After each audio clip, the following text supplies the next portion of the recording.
local doctor is sounding the alarm about the dangers of social media addiction. Our Ariel Wessler has more on his personal experience. Social media has the power to seemingly influence more and more of us every day. So is anyone immune from it? Dr. Brian Boxer-Wachtler set out to answer that very question in his new book, Influenced: The Impact of Social Media on Our Perception. I wanted to write this book as a wake-up call, like a 911 call to action for people, not only about themselves, but also for their children. You may recognize him from TikTok, where he's picked up nearly 3.5 million followers in less than 3 years.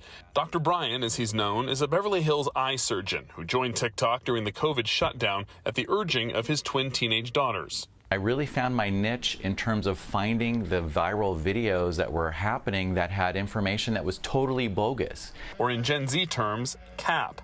Boxer-Wachtler made a name for himself through busting health myths and lies posted on TikTok. Being on your phone in the dark is not going to ruin your eyes. That's a myth.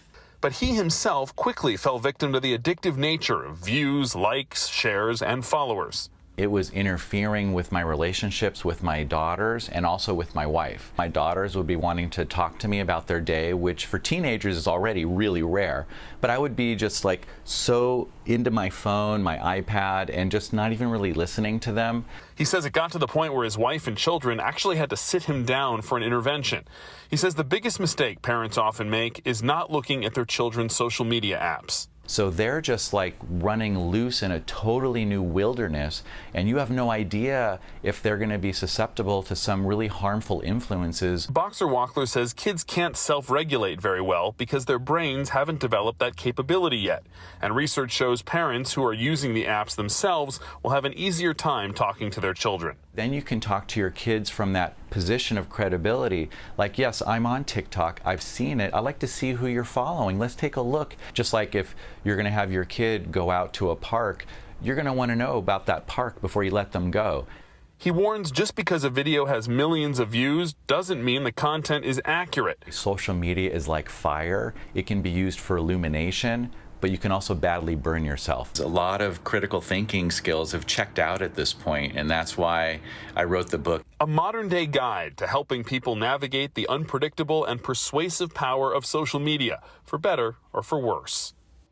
And Ariel Wessler joins us now here in studio. I'm so curious, what did this whole experience teach him? Yeah, the bottom line, he's human, just like everybody else. And I think, you know, you're a parent, that he said this really experience brought him closer to his daughters because they could really bond. Even he was susceptible to this. And I think that helped his daughters see that, hey, he's not perfect. He got addicted to social media, and it was really a reality check. And, you know, with 3.4 million followers now, he says, look, I'm able to take my foot off the gas. You know, he's got more than enough. And he's on TikTok now every couple of days instead of every day posting. Yeah, and I'm not on TikTok, so I'm curious, what are some of the more interesting health myths that are out there on that particular channel? Yeah, so the one that he pointed out to me was putting lemon juice on your face can help with acne. This is not a good idea. Do not do that. He says, first of all, there's no research at all to support this, so don't go out, buy some lemons, squeeze them on your face. Secondly, if you go out with lemon juice on your skin, he said you could actually burn yourself, potentially very badly,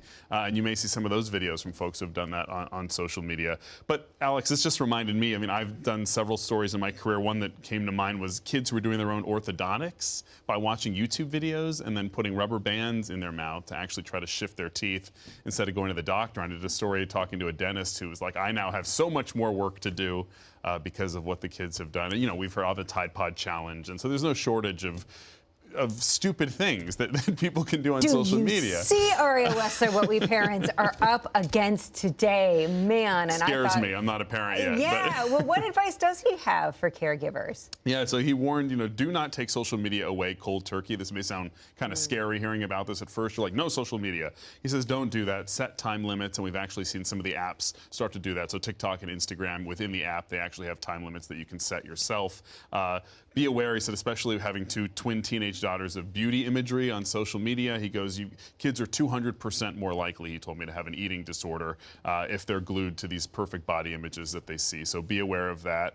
And then overall, he says, just try to think more critically, you know, have your wits about you when you're online. As we always say in news, if something sounds too good to be true, take another look, it probably is. But certainly, I think a book a lot of people could enjoy. You can find the book Influenced on Amazon, or if you still go into bookstores, they're there as well. Yes, and going into bookstores in real life is a great thing to do with your kids besides TikTok. Yes, Or you might talk to people in person. Yeah, you just might.